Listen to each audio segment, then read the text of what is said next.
Tom Howard, VP of Customer Experience at ServiceTitan, owner at Lee's Air, and my webinar buddy for several years now. Welcome to the podcast. I am so excited to finally have you on. Thank you. I appreciate it. How are things going, Jackie? No worries. So we're going to kick off this podcast the way we do every single one, which is, how did you get into the trades? Some guy came to fix my fridge. Well, hook up a water line to my fridge when I was like 15 years old. And my mother told me at that time that I needed to have a job. So I asked that guy for a job. Yeah, 15. She's like, listen, time to get working. And he hired me to clean the warehouse. I use warehouse liberally. That was more like a garage. And and help on stuff after school. So that was how I got in. And you went to college, right? Yeah. So I actually worked for 15 until 19. Then I did some other stuff. I went and lived in Hungary for 2 years and came back. And then I had saved up money from air conditioning and stuff to do that. And then I was pretty broke at that point, so I had to get another air conditioning job, this time in California for a company called Lee's. And I saved up money there to go to college. And I went to school for 2 years in California to community college, and then I transferred to Brigham Young University for my degree in finance there. And I got a job working for Western Heat and Air in Orem, Utah when I was going to college. Wait, Angie Snow. Angie Snow was my boss. I didn't know this. Yes, she was my boss when I was in my 20s going to school. Holy cow, I didn't know that. That's so funny. Yeah. So you got your degree in finance, you finished up in Utah. I imagine did you expect at that point that you were going to continue in the trades, or were you going to go do something else? No, when I left to go back to school, I was like, I told my boss that I was going to business school, so I never had to do air conditioning ever again. And he laughed, just like you're laughing now. Yeah, it's like he got the last laugh though, because I got out, and in reality, I remember the wage I was making at Western was higher than what, and I was doing a lot of sales at that point. It was higher than what I could make right out of school in finance. And I hated finance, by the way. I know some people like that. I don't know if that's a problem, but decided, I gotta do something else with my life. So yeah, nice. Ended up back in the trades, working for Lee's, which I was working for before I left to go to Utah for BYU, and took a job as the GM there, and then I ended up purchasing the company. Talk to me about purchasing the company. So as a little background for anyone who doesn't know you, but you've been working at ServiceTitan since, I think, end of 2019 or beginning of 2020, right? Something around there. Yep. But before that, you were a ServiceTitan customer for a few years. I would love to know how you went from GM to purchasing. Just tell me that story. It was the middle of the recession. So it was about 2011. I think I went back to Fresno where Lee's was. And the owner had some losses in the family. And he had some things to take care of. And he said, look, I'd like to get out. And I basically offered to purchase it. He was, gracious and basically allowing me to buy the company on a note payable, which means I just had to make him monthly payments. I didn't put any money up front, which was great because I didn't have any money to pay him. So that, worked out for the both of us, I guess. I made that deal. He ended up becoming my business partner for a while, and then I eventually bought him all the way out. That was my first real company that I owned. I mean, before that, I would start a business, on the side, washing vehicles or something, and whatever side hustle I had before that. But that was my first real, company. Got it. So you had a couple mini entrepreneurial seizures before the big one, at least. Yeah, like spasms of sorts. Yeah. What was it that? Can you tell me about the aha moment you had when you were like, I'm going to buy this business? Um, I don't know if there was one. Just kind of came in and said, you know, he's looking to get rid of it, and I said, okay, I'll do it. It was not a big thing there. I think there was an aha moment with my wife. I think it's kind of a funny story. I had made a deal to buy all of it, and then it was about a year and a half later that partner came back and said, hey, I'd really like to keep half of it, and I said, well, I think half is worth more than what I paid for the whole thing, kind of thing, and because it had grown by then, we'd almost doubled revenue, and he said, okay, and basically in the end, I didn't have to pay the last. I still owed several $100,000 on the company, and I didn't have to pay it, and I was all excited, and I ran home and told my wife, I said, hey, I sold half my company for, what we paid for the whole thing. And I was all excited. And, at this point we're out of debt and, at least personal debt on that. And I couldn't, anyway, she just looked at me and she had this stern look on her face. I thought, okay, wait, this was supposed to be great news. I was telling you. She said, all right, first of all, you sold half of our company. And I was like, oh, right. She's like, and you didn't talk to me about it. And I was like, oh, okay. That's how this is going to go down, and it just made me realize, oh, wow, I probably should have talked to her about these things ahead of time. And I did. The reality is the company kept growing and I ended up having to pay a lot more out in the end. Well, it did end up paying off eventually, right? You said you were able to double it in the first year. So you took over, you said in the recession, was that 2008?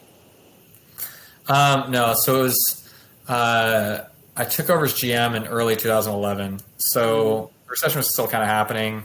We're starting to come out of it. When you were running Lee's Air, what kind of growth did you experience those first few years, and what strategies did you implement to nurture that growth? Yeah, so the first couple of years, I didn't really know what I was doing or how to do it, and all I knew is that we needed to make sure we had a stable company and build up a bank account because we were terrified of the recession and something like that happening again. Want to make sure the company was debt free and that kind of stuff. So we were really playing things really conservative, and we got stable really quickly and started making a little bit of growth. But if you look at it, where revenue was about 1.82 million in 2011, and then 2012 we were 1.85. And so it wasn't like a huge growth. And then the year after that, that's when we started to really kind of figure it out. We went from that to 2.7 million that following year. The interesting thing is that I set it like a lifetime goal. It's kind of funny to think about this now, is that my lifetime goal at that point was to get to 3 million in annual sales. Because in 2010 we were about 1.6 million. So that was about double, right? And so we had that huge growth, 1.8 to 2.7 in 1 year, and then my goal was 3, and so we only went to 3 the following year after that. So after that, I actually had this realization. I thought, well, I think we just hit whatever we set our goal to be, and then we stopped pushing past that. I remember going down and visiting a guy in Texas. His name was Ben Hubbard at Champion AC, and he was at 6 million in sales. And I said, wow, 6 million, that's like $1 bazillion to me at this point, And I said, how long ago were you at 3 million in sales? He said, about 3 years ago. I was like, oh my goodness, that means I could be at 6 million.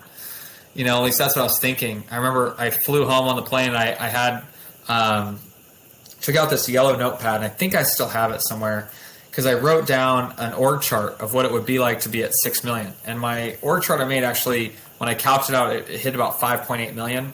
So I thought, okay, maybe it's not 6. I'd have to add a couple more pieces of overhead there to add it. But let's make a new goal, 5 million in annual revenue. I made a 5-year goal to go from 3 to 5 million. And this I thought was huge. And I went back and we had the chart and the plan. And at that point, I said, okay, well, this is what we're going to implement. Well, that following year, now it was a 5-year goal. That following year, we hit exactly 5 million, right? 5 million and like 5,000. It was something like just barely over. And I quickly realized, oh, wow, well, whatever goal we set, we'll probably hit it. So got to make a new goal, though. 5 years out, 10 million. Now I'm just throwing out arbitrary numbers. And that year we came back at 9.4 million. So it was like we almost hit 10. And that's when after that we had different growth rates and things like that. But that really, those early days and those early years were really ones that taught me that, if you've got your goals set up right and drive your team, you're going to hit what your goals are. And it's actually Ken Goodrich from Gettle told me once, he said, Tom, one of my issues, he said, that a couple of years before that, he just bought his jet, right? And he said, once I bought my jet, I've hit all the goals that I ever had made. And he said, I have one regret. And I said, what's that? He said, I wish I had made bigger goals because I would have hit them. And that really hit me and said, you know what, Tom, you really got to make better goals. Because you can hit them. It's just mentally you've got to believe. It was like when seeing Ben Hubbard in Texas when I realized oh, wow, if he can do it, I could do it. You got to make the goal and believe you can hit it. That's awesome. It actually got me thinking about my personal life right now and what goals I want to set. So as you were hitting those goals and you're scaling out your team, a lot of the folks who listen to this podcast, they are at different stages. You got some that are, at 5 million, maybe at 10 million, but you also have a lot that are just starting. What are some of those kind of really key lessons you learned as you were growing that if someone who was trying to hit those marks now, 3, 5 million, they were like, Tom, I just can't do it. Besides the broad, make bigger goals, what would you say to them? I think you got to focus on what matters, which I know sounds cliche, but let me talk about that a little bit. Most of the people, if I go online and I look at the groups, the Facebook groups that have like a lot of small contractors in them, right? Maybe a lot of service technicians or, $500,000 to $1 million shops. They tend to have a lot of posts about what the best set of refrigerant gauges is if you're air conditioning, or what the best pipe wrench is in plumbing, or what the best whatever. And you'll see them taking pictures of their tools, taking pictures of their truck setups, that kind of stuff. And there's a time and a place for determining exactly the best truck setup for the most efficiency, right? If you have 100 or 200 trucks in your fleet, standardizing that, making sure that's just perfect is probably critical. At that stage, though, a lot of times they get very into well, I'm going to be the best at fixing furnaces. I'm going to be the best at fixing toilets. I'm going to be the best electrician. I'm going to be the best whatever, and that's going to make me so successful. And I ask people this all the time, and you definitely should have a high quality within your company, and you need to focus on making sure the quality is good across the whole company. But you personally being the best is probably not the thing that matters. And people kind of get frustrated with me about it. I'm like, let me ask you a question. What is the biggest, most successful burger chain in the United States? McDonald's. Is it because they made the best burgers? No. Of course not. No, nobody likes McDonald's cheeseburgers. Nobody. It's guess what? McDonald's is the most successful one. And why is that? Now, that's not to mean you can't have a higher quality. There's Ruth's Chris is a pretty successful chain restaurant. But even then, I would contend it's not about having the best steak. Ruth's Chris has some pretty good steaks, really good steaks in my opinion. But their customer service and other things matter, and scaling and how they do that matters, right? With McDonald's, it wasn't about the customer service or the quality of the burger. It was about their ability to scale and about the ability to replicate what they've done and do it extremely quickly. At the time, people had to wait a ton of time to get a burger, right? Or any meal that they had. But McDonald's actually focused really heavily on how fast can we get it to the door? How can we streamline our processes? They also did some really cool stuff with real estate and became one of the biggest real estate companies in the world. All the best real estate, it's all theirs. You had to turn over your real estate to them.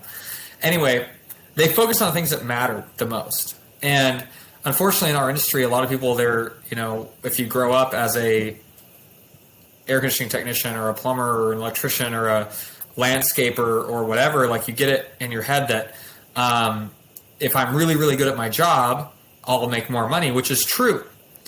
Because your boss will pay you more money for being really good at your job. But when you own a business, what you have to be really good at is business and replication. And if you're going to be better and serve a market that has high quality technicians, what you really should be focusing on in your business is not becoming a high quality technician. What you should be really focused on is building a process that makes high quality technicians within your company. Because when someone buys your company, they buy the process for making high quality technicians. They don't buy you. You're gone. That's what, if you're selling your company, that's what it is. Like, and that's honestly what helps you scale. In fact, if I went to a large firm that was going to buy my air conditioning company, and they're like, well, tell me about your company. I'm like, well, I got this really guy, Jimmy. He's awesome. And this gal, Sally, she's so great. She can change out compressors in 15 minutes and doesn't have any callbacks, whatever, some crazy thing. They would be laughing me out of the room because they're like, if I buy your company, Jimmy and Sally could leave at any time. 100%. Tell me what you did to make sure Jimmy's and Sally's get made every single day, and make a process that makes it go on and on and on. So when I talk to these small companies, I'm like, guys, stop worrying about, whether you should, fold sheet metal this way or fold sheet metal that way. Decide on one quickly and make sure it's followed. Focus on how do I get 100 sheet metal jobs in the next 2 months. Focus on how you make sure that you can replicate that. Focus on how you make sure you can get more people that can fold sheet metal the same way, So that's, something I heavily, and then to do that, you've got to look at your marketing. You've got to look at your process for how does the salesperson or me, when I sell it, how do I turn it into my company and how do I make sure that it happens the next day? That's really what I focus on. 100%. I'm so glad I asked that question. So as you were growing Lee's, which you still own, by the way, and we'll talk a little bit about that in a second, as you were growing Lee's and you had people in place that could do a lot of the day-to-day work, you kind of naturally took on this role of helping other contractors and teaching them what you learned. And this, again, like if you took over as GM in 2011, this started happening before you even hit 10 years at Lee's, the last time. And at a certain point, you got approached by ServiceTitan. So I would love to talk a little bit about that transition and tell us how you joined. Yeah. Okay. So with the transition, everything I learned at Lee's, I learned from other contractors. Going to conferences and stuff, we said instead of doing R&D, which is typically research and development, we did R&D, rob and duplicate, right? Like, take what they have. Someone's probably doing it smarter, faster, better than we're doing it, and then just follow that. And we were growing past 10 million, and then we're at 15 million, and then we kept pushing the envelope a little bit, getting larger. And when other contractors asked me to help out or for advice, I try to give the same. And quite frankly, it wasn't just out of the goodness of my heart; it was more about having fun. At first, anyway, it was just me and my buddies helping each other grow businesses, and then. I did start charging for it after a while because it got to the point where I was literally gone 2 or 3 days a week. And for a while I was doing that for free too. And then I said, okay, I'll start this company. We called it Blue Collar Profits at the time. I've now sold that to the employees that were there. But we would help people with their businesses, and almost all of them were ServiceTitan users. And if they weren't, I would just recommend that they get on ServiceTitan. Then ServiceTitan started calling me saying, hey, we've got XYZ company out there who needs some help, and they'd refer me out to them and help with some business process that wasn't a ServiceTitan related issue or whatever. And one thing led to another, and I ended up getting a call from it was actually Ross Beastman, who's the chief revenue officer, asking me if I would come on and work at ServiceTitan full time. And I asked him. I said, that's fine. I'm willing to come, but I'm not giving up my businesses. And they said, that's fine. That's exactly what we want. We want someone that knows the trades well enough and understands how our product actually works to basically provide advice on things that should be built, things that shouldn't be built, and be the voice of the contractor inside ServiceTitan. Yeah, which you definitely have been since you've joined. So I would just love to know, for anyone who maybe joins our webinars, sees you at Pantheon, or just sees your name getting ribbed by Richard Koberger on the ServiceTitan ServiceTitan Masterminds group. What the heck does a VP of customer experience, do anyway? Like, what are you doing at ServiceTitan? That's a good question. I don't think anyone really knows that. I think it's a BS title to begin with. Yeah, it's one of these interesting things. ServiceTitan has a team called product, and another team called engineering, another team called marketing, and another team, success and onboarding. And customer experience is kind of encompassing in all those things. So what Vahe had decided was, when we were coming on, is to make a separate group called customer experience. And what we do is that we take all those times you get surveys asking you whether or not you'd refer ServiceTitan on a scale of 1 to 10. If you get what we call CSAT surveys, that's NPS, CSAT, a few other of these types of surveys that you get in the mail. They're not labeled that way, but that's what you get. We receive that information, compile it. We have some statistical analysis that happens. We present that to the other executives on what contractors are saying and what they mean by it. We also oversee a team called Service Design that basically follows the contractor path when we have things like, a typical feature that's not being implemented or utilized by contractors. They show why and things we could do to make it better so that contractors can use it more easily. At ServiceTitan, we have a very, very wide product that has 1 million features. It's almost impossible for every contractor to be able to implement them all. So we want to be able to explain to the product managers and designers, hey, this is why they don't use it. This is what we need to do to make it so it is more usable. We also have a team called product marketing that is not marketing for new people coming on, but for contractors that already use the product, to let them know about features that are there that they already pay for, that they don't have to pay anything extra for. You just need to use it so that they can get more value out of it. We do a lot of that. There's several things. If you see Facebook posts online and people from ServiceTitan responding, that's probably from our team that's responding on there. Nice. So you're essentially informing the product, making sure that the features that we have, because we do have a lot of them, are being used by our customers as a whole to make them more successful. I say informing product of why we're not using them is probably yes, but because we have to, in the end, like, product has behind the curtain when I finally got here and saw what was happening, because a lot of contractors are like, oh my gosh, like, why'd they build this product? Why haven't they built that? What happens is they got about 300 or 400 people back there just in research and development that are building, and they have certain features that they're all working on, and they basically have to prioritize which ones are the most painful right now that we need to work on that help the contractors the most. And we inform them of what contractors aren't using, and then they have to make a decision about which things they should work on next. Cool. So being VP of Customer Experience, thank you for explaining that. Very different from running a HVAC business. So what keeps you at ServiceTitan? Couple things. Yeah, it is much more exhausting than running an HVAC business, honestly. Takes a lot more hours out of the day, those kind of things. The impact that we can have at ServiceTitan, if we can make a feature that helps contractors across the country raise their revenue, even if it was 1%, think about the impact that you're having on not only those businesses, but the lives of the owners, the lives of the technicians, the lives of the customer service representatives and dispatchers that work inside there. And that's not just altruistic. I'm not BSing you here. Like, you can make an awesome impact in a huge way. And I don't always get my way, but the reality is sometimes we do, and that impact is huge. The other thing is that it keeps me on my toes. I still own companies in Sacramento, Fresno, Beverly Hills, and Visalia.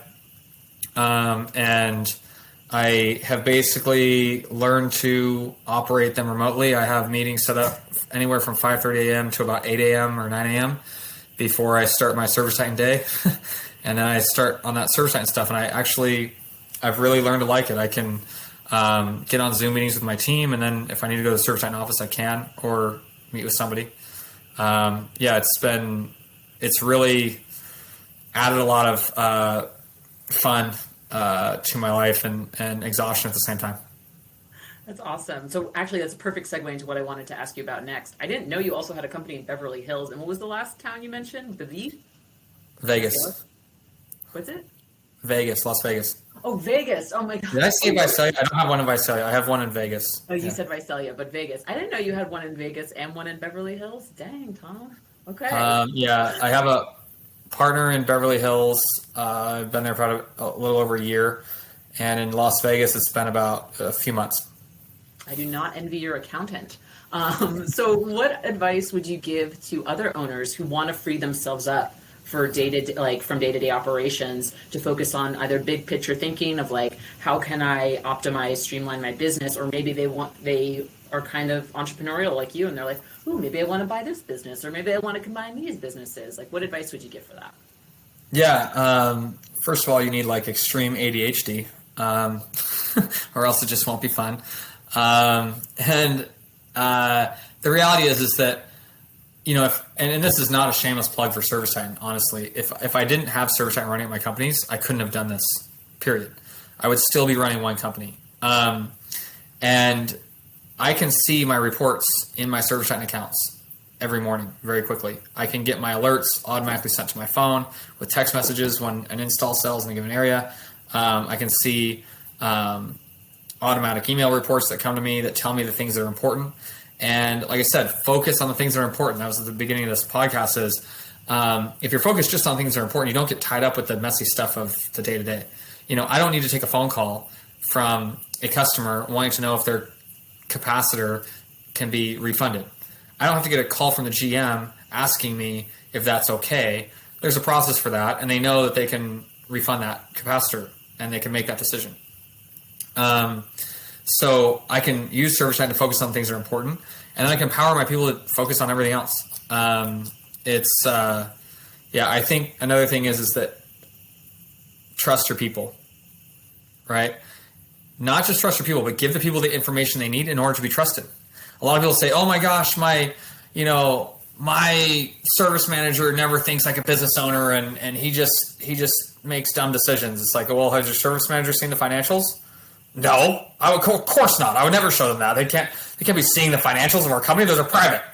Like, okay, well, does a business owner see the financials? Well, of course. Okay, so you want the service manager to make decisions like a business owner, but he's never seen or has the data that a business owner has. It's like, well, I guess not. Okay, give them the information they need to make a decision. You know, it's not going to kill them. They're like, oh my gosh, it's so funny to me. They're like, financials are so private and you can't show anybody. It's like, do you know every publicly traded company has to publish their financials every quarter? Their statement of cash flows, their balance sheet, and their profit and loss every quarter required. I can go up and look at Apple, Pepsi, and if those companies can publish their financials, I'm pretty sure you can too. There's like nothing in there that is going to change anything except give your team, a better understanding. And they say, well, my team they won't understand them. They'll think I'm making $1 million a year. I'm like, man, they already think you're making $2 million a year of personal income. So if they see it's only $1 million, they'll be, surprised. First of all. Second of all is, why don't you just give them the training on the financials? Have you ever given financial training? Well, no. I focused on technical training. Okay, so you focus on what was not important. And people are going to hit me hard with that. Like, no, tech training is important. Sure, tech training is important for people that are doing technical stuff. So you invest in hundreds of thousands of dollars of tech training, maybe hundreds of thousands of dollars of sales training. How much have you invested in financial training for your managers that should be looking at your financials? And a lot of times it's almost zero because they're not focused on what's important. So, I train the team on it, train the team on what they need, and then let them make the decision. It's just plain and simple. And if you can do that, and then you can get the reports that you need, so if there is a flag on something you have to get into, you can get into it. It allows them to go. And the reality is, a lot of these people like being able to do that because they like being able to make decisions. They want to be their own people. So that's what I do. They want to be autonomous. They want to be, treated like an adult in business and not like some teenager that has the keys to dad's car or something. Yeah. That was a crappy metaphor on my behalf, but that's okay. I'll let it live. I'll take it. So given your unique position in the trades, what do you think contractors need to be doing today to run a successful business?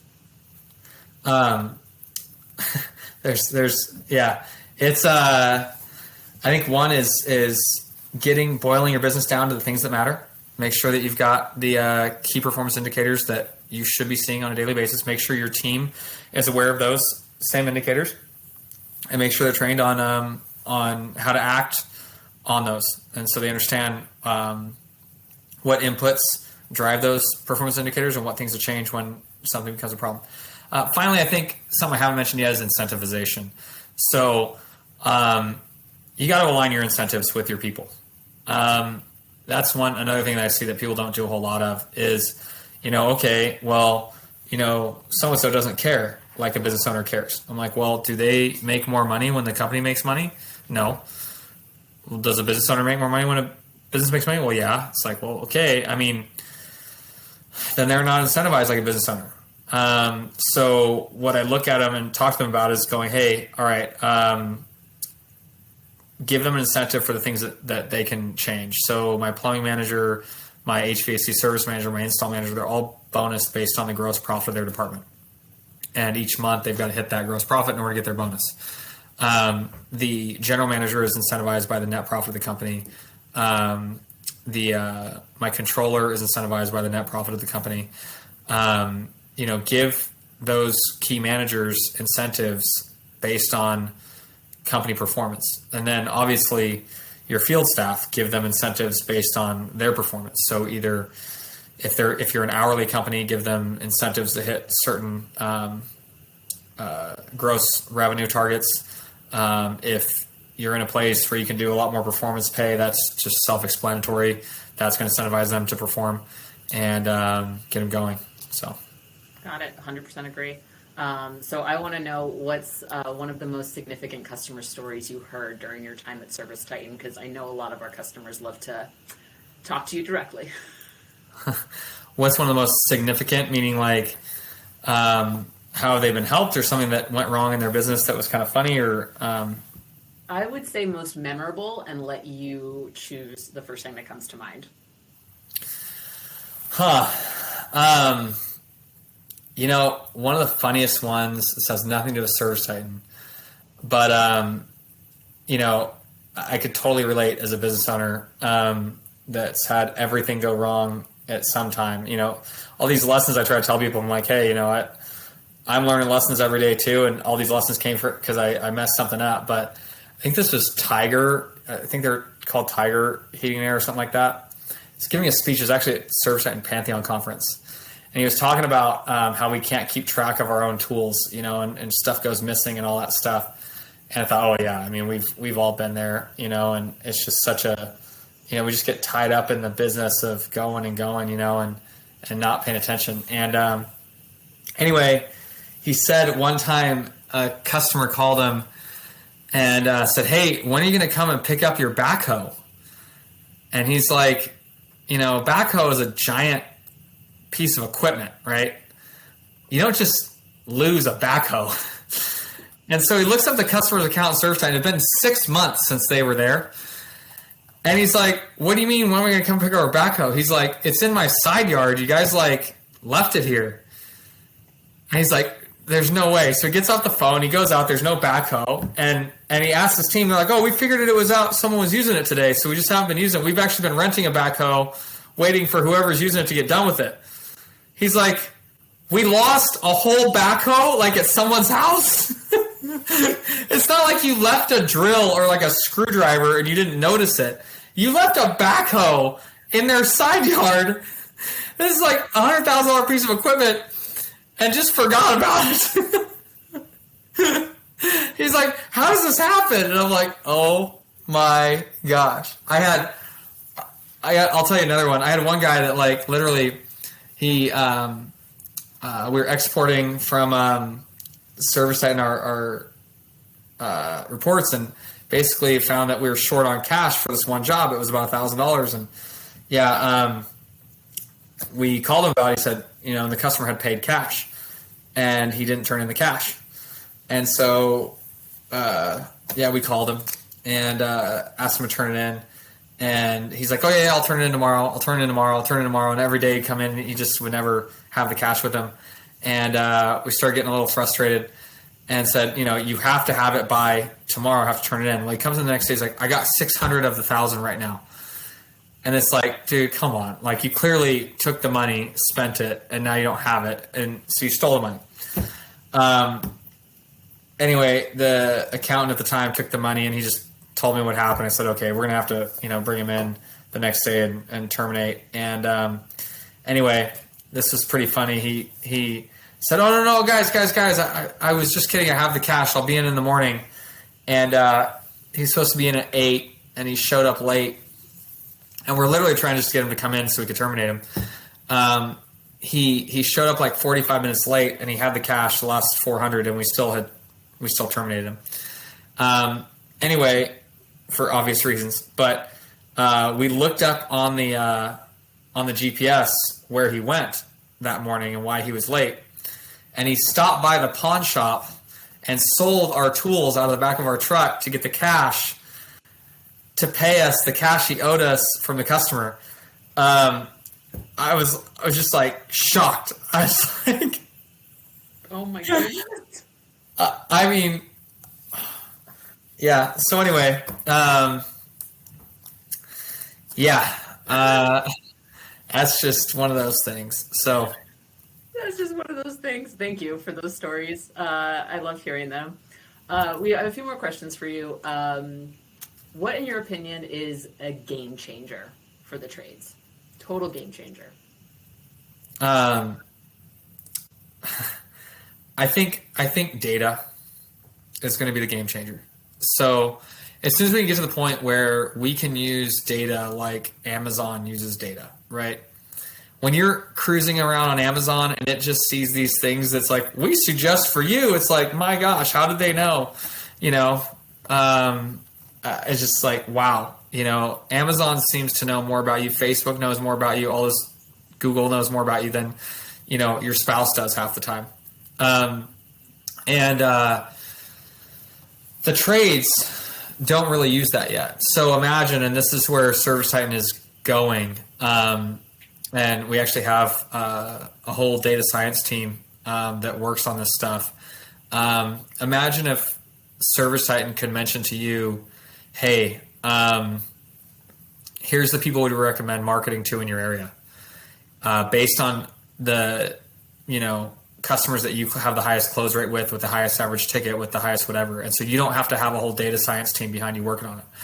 And imagine if you get on a job site and you put something on the job, and ServiceTitan could automatically go through your price book and look at what probably would have the highest close rate to attach to that first task that you put on in your price book, without you having to. Because right now you can go in there and put recommendations of, hey, if I sell a water heater, you probably want to add on a water softener. Maybe you want to add on a power venting kit or something like that. What if our data could automatically say, hey, these are the things that we highly recommend selling with this because it has the highest chances of sale? Or in your company, you typically sell this with that, so we recommend doing it.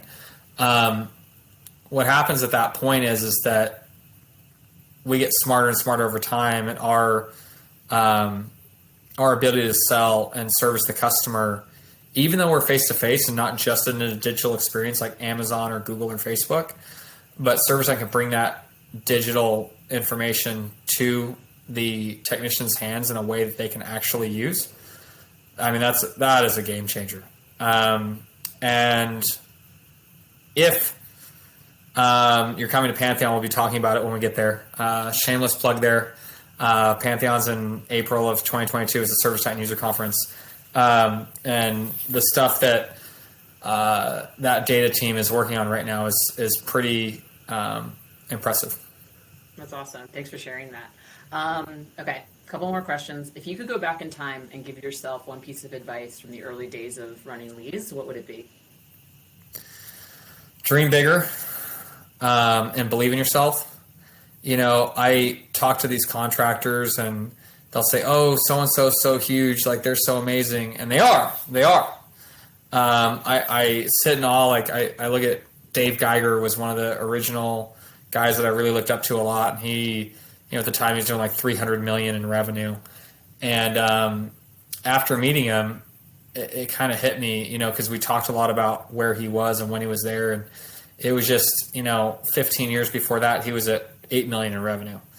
And he kind of talked to me about how he got there and what he did. And I realized, like, this guy's just a down to earth guy. Like, he puts on his pants one leg at a time. He thinks this stuff through. I mean, he's not doing anything that no one else can do. He's just, the difference between him and the rest of us is that he just did it. That's the reality of the situation. Now, granted, he spent a lot of time learning business and really learning how to build a business. And that's when I really realized, like, I've got to keep my studies going to college or something, or going to that's not going to get you to where you need to be. I have tons of buddies that went to college that are, sweeping floors now. So I'm not just saying college degree. I'm talking about, like, meeting with other contractors, reading books, truly studying and learning what you can, and putting in those hours to really get there and believing you can do it. Because if you believe you can do it and you've seen other people do it, like, you're probably going to do it. That's awesome. Any book that immediately comes to mind is what you should definitely read? We've talked about a bunch of books on this podcast, but I want to know your prime suggestion. Yeah, a few of them. One is Tim Ferriss's 4-Hour Work Week. It's pretty cool. I think that that really changed up the way I thought about things. I read, this is kind of a weird one, The Toyota Way is a book about lean management practices. Kind of long and dry, but a good one. And then, I like all the leadership coaching ones as well, but I think those are more touchy, feely, and make you feel good and get you pumped up to go out there. Like, but I think those couple are really, like, those have specific tactical things to do. Extreme Ownership by Jocko Willink and Leif Babin. It's really good. So nice. All right. Final question. If you had to choose a song to be the soundtrack of your life, what would it be? And I prepped Tom for this question beforehand. I know, and I don't want to admit it. You got an answer. Hi, you did tell me to think of a song ahead of time, and I was like, oh gosh, the one that came to my mind right away is like, oh, I don't want to admit this on your podcast, but there's actually a song that I listened to when I was in my early 20s, and as a teenager and grade school kid growing up, like, I just kind of did the minimum and did what, I kind of settled for whatever I felt like was the bar. Like, getting B's in school was pretty much the bar. So that was like I would do the minimum possible to, like, get a B and just make my parents happy and move on. And sometimes I get A's, sometimes I get C's, whatever. I wasn't, a stellar student. And anyway, there's this song. When I got older, I was actually, after I went to Hungary for 2 years, I came back and I was like, man, I got to I've got to decide if I'm going to just settle for the rest of my life at this level or not, or if I'm going to, like, really push it.